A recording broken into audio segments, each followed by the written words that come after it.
The Biden administration finally has a brand new plan to fight inflation and help the American people. Millions of Americans may get extra $225 stimulus checks under this new stimulus proposal. Millions of people could get millions of Americans could also get additional cash payments of $225 under a new proposal. That comes as red-hot inflation continues, and qualifying residents in Indiana may soon see the relief.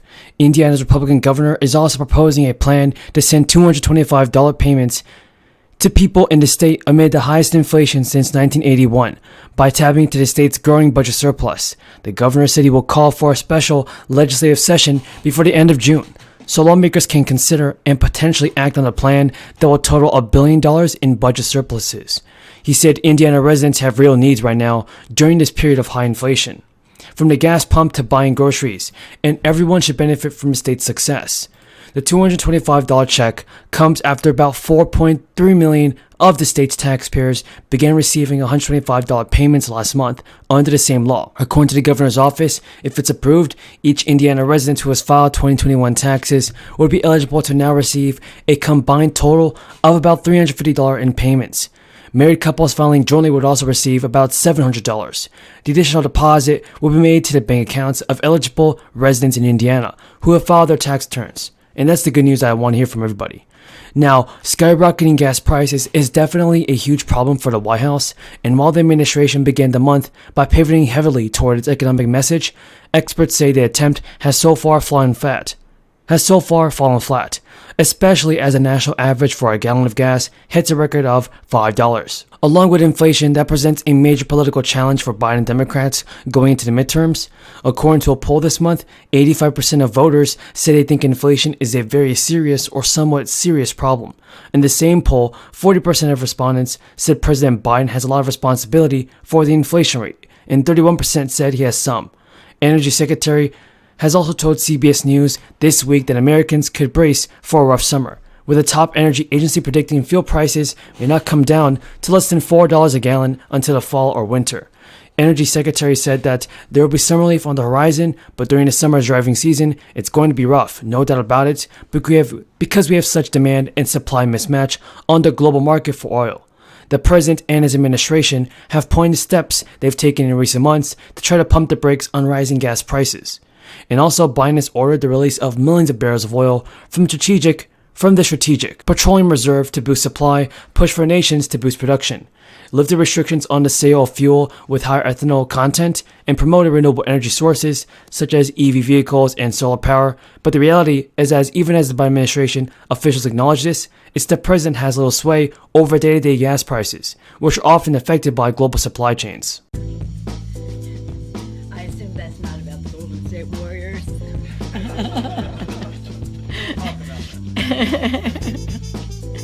Good morning, everyone. We come together at a time of so much activity here.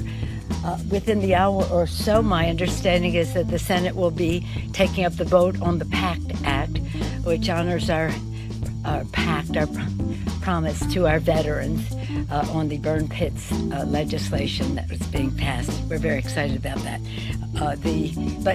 This week generally has been about affordability at the kitchen table, affordability at the pump, affordability for America's working families.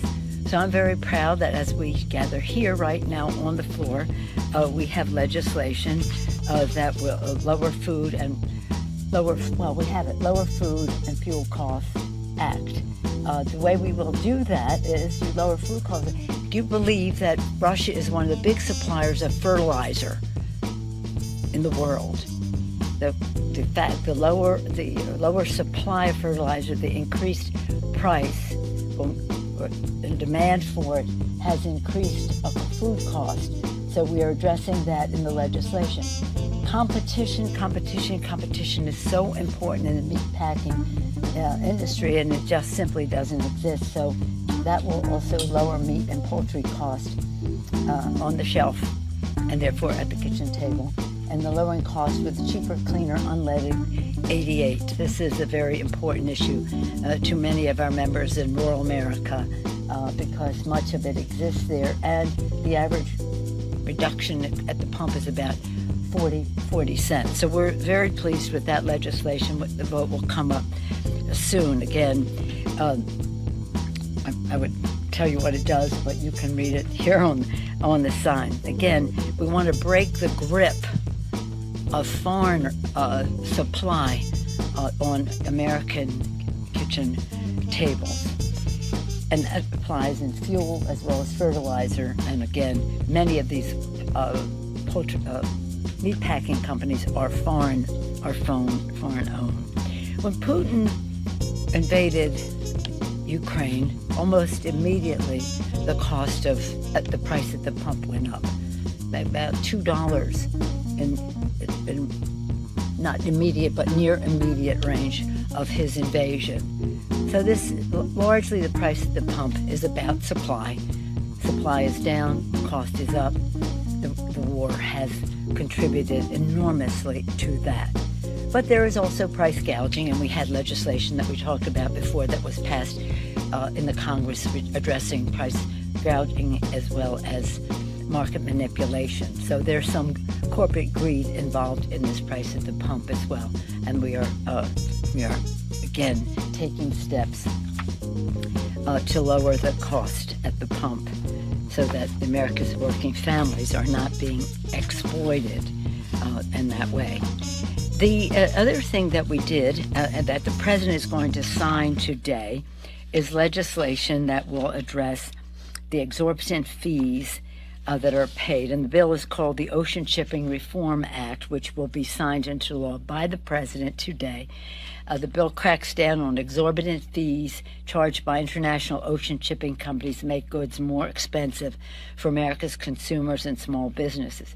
The bill will lower costs for Americans, as nearly 100 trade organizations recently wrote. It will help ensure U.S. competitiveness and lead to continued economic recovery. So for these and other ways to address the lowering costs, the affordability issue, we then also add the Competes Act, which we are negotiating right now, every day actually, to hopefully declare our independence from overseas supply, therefore increasing production at home. So whether it's the shipping bill, whether it's issues that relate to lowering costs for farmers, therefore lowering costs for families, whether it's about the price at the pump, whether it's about market manipulation, price gouging, the rest on the part of corporate America. And I don't paint them all with the same brush, but there are those who are engaged in that. All of it is to say,